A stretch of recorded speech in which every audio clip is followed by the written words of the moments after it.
ये वीडियो सिर्फ एजुकेशनल और इन्फॉर्मेशनल पर्पस के लिए है। इसमें जो मालूमात दी जा रही है वो सिर्फ अवेयरनेस के लिए शेयर की जा रही है। ये वीडियो बहुत सेंसिटिव और डिस्टर्बिंग टॉपिक पर है जो कुछ लोगों के लिए इमोशनली डिस्ट्रेसिंग भी हो सकती है। अगर आप इमोशनली सेंसिटिव हैं या ऐसे टॉपिक सुनने के लिए तैयार नहीं तो आपसे हम्बल रिक्वेस्ट इस वीडियो को ना देखें। दोस्तों, ये पीटर स्कली का लास्ट पार्ट होगा क्योंकि जिस तरह से चीज़ें आगे बढ़ रही है अराउंड दिस गाय, ये बहुत ज़्यादा डिस्टर्बिंग होता जा रहा है। खैर, जब पुलिस इस मामले में और अंदर घुसती है और लिजेल से सारी चीज़ें उगलवाती है, तब इसके अलावा इसने एक और बात बताई जो पुलिस को सुनना था कि इन तीनों बच्चियों के अलावा तुम्हारा और कौन कौन विक्टिम्स है या थे। साथ ही साथ लिजेल कुछ और लोगों का नाम लिया जो इसमें नो लिमिट फंड में इन्वॉल्व थे। अभी तक हम दोस्तों ये समझ रहे थे कि इस पूरे डार्क वेब थिंग में पीटर स्कली और उसके साथ वो दोनों लड़कियां एंजल और लवली हैं। मगर दोस्तों, जब पुलिस इसमें और अंदर तक गई तो पता लगा और लोग इस चीज़ में इन्वॉल्व थे, क्योंकि पीटर स्कली जब जेल में था तो वो तब भी पे पैसे कमा रहा था जेल के अंदर। दोस्तों, आपने पिछले वीडियो में देखा होगा कि जो लिजेल मार्गोलो थी वो पीटर स्कली के बहुत ज़्यादा खास थी और लैक ऑफ एविडेंस के चलते पुलिस ने उसे छोड़ दिया था। तो उसी बीच ये 2 साल अपनी आइडेंटिटी बदल के उसने अपना नाम शैनन कैरपियो रख लिया था। इसने किसी फ्रेंच मिलियनेयर से शादी कर ली थी और खुद को वो फिटनेस इन्फ्लुएंसर बताती थी और इसका एक फेसबुक पे पेज भी था जो अभी भी है। साथ ही साथ दोस्तों, ये बड़े बड़े जिम्स और ब्रांड्स के साथ काम भी करती थी क्योंकि उन ब्रांड्स और जिम को पता ही नहीं था इसके पास्ट के बारे में। दोस्तों, इन 2 सालों में लैक ऑफ एविडेंस के चलते जब तक वो अरेस्ट नहीं हुई थी तब तक वो जिम और ब्रांड के साथ साथ वो अभी भी स्नफ वीडियोस बना रही थी फॉर नो लिमिट फन। और इन 2 सालों में लिजेल मार्गेलो के 8 विक्टिम्स थे जिनकी एज थी फ्रॉम 1 ईयर्स टू 13 ईयर्स और वो उनकी वीडियोस डार्क वेब पर डाल रही थी। और यही एक बड़ा रीज़न था कि पीटर स्कली अभी भी जेल में बैठे बैठे पैसे कमा रहा था, क्योंकि नो लिमिट फंड का ओनर पीटर स्कली ही था और वो जेल में बैठ के व्हाट्सएप और स्काइप के थ्रू लिजेल से बात भी करता रहता था। दोस्तों, इस पूरे बिजनेस में कई लोग और भी इन्वॉल्व थे, जिसमें पहली थी Maria. She used to help Peter Scully in cyber sex activities like sexual video calls with kids और उनका एब्यूज़ दिखाना ऑन लाइव स्ट्रीम्स। फिर बाद में पुलिस इसको भी अरेस्ट कर लिया था और इसको 9 साल की सज़ा हुई थी।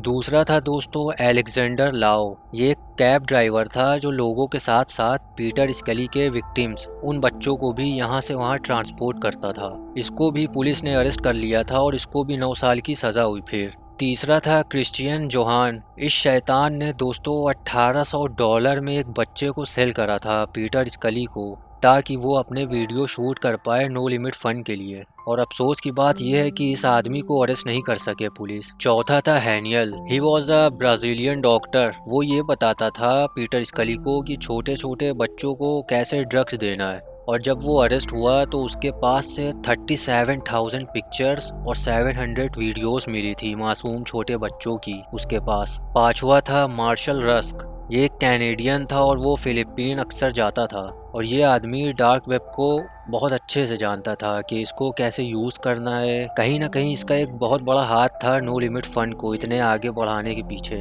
खैर, ये आदमी लिजेल को बड़े बड़े अमाउंट पे करता था फॉर स्पेशलाइज्ड वीडियोस। वो लिजेल को बताता था कि ये करो, ऐसे अब्यूज़ करो, उसको कैसी वीडियोस चाहिए पैसे देके, और लिजेल उसे वो वीडियोस बनाकर देती भी थी। पुलिस ने मार्शल तक पहुंचने के लिए अपने कुछ इन्फॉर्मेंट्स लगा दिए जिन्होंने डिटेल्स देना शुरू करी मार्शल के बारे में।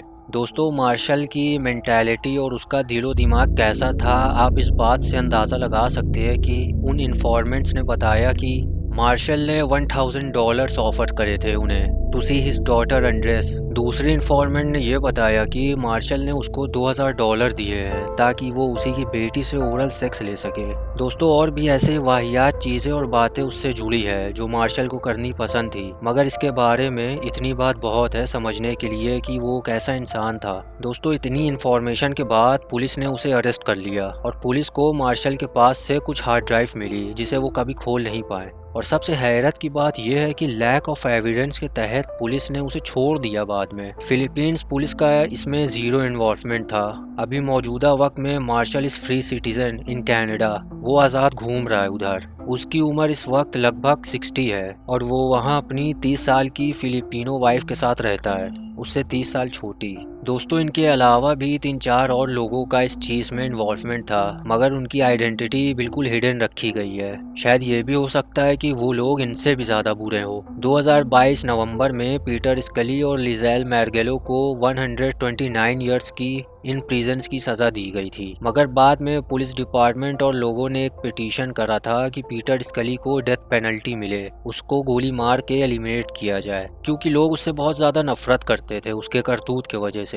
मगर ऐसा हुआ नहीं। बाकी दोस्तों, हर्ट टू द कोर जो वेबसाइट थी उसका ओनर मैथ्यू ग्राहम यानी लक्स, जब इस वेबसाइट के बारे में पुलिस को पता लगा था तब पुलिस को इतना यकीन था कि इसका जो ओनर है वो मेलबर्न के आसपास रहता है, और पुलिस की नज़र में उधर एक घर था जहाँ एक छोटी फैमिली रहती थी, जहाँ एक कपल और उनका एक बेटा और एक बेटी रहती थी। हर्ट टू द कोर वाले एंटायर केस पे जो मेन इन्वेस्टिगेटर थी क्रिस्टीन स्टैफोर्ड, और इनको एक बहुत स्ट्रॉन्ग फीलिंग थी कि जो इस वेबसाइट का क्रिएटर है वो यहीं रहता है और वो उन वीडियोस का डिस्ट्रीब्यूटर भी है। एक दिन पुलिस ने उस घर के अंदर रेड करी और उन्होंने पाया कि उस घर का जो बेटा है मैथ्यू ग्राहम, वही लक्स है।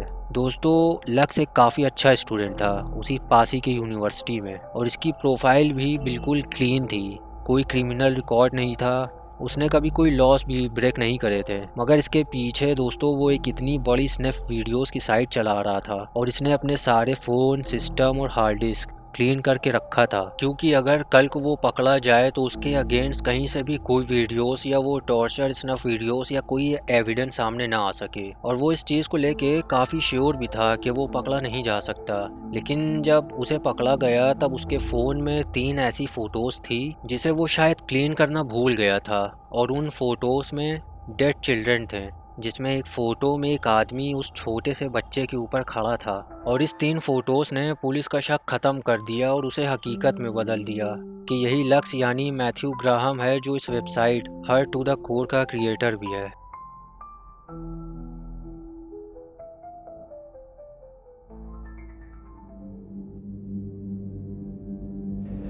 After about 2 years of molesting my son and all the pornography that I had been buying, renting, swapping, where I was putting a large Ziploc bag over his head and taping it around his neck with black duct tape or black electrical tape and raping and molesting him at that point, to the point that he would turn blue, pass out.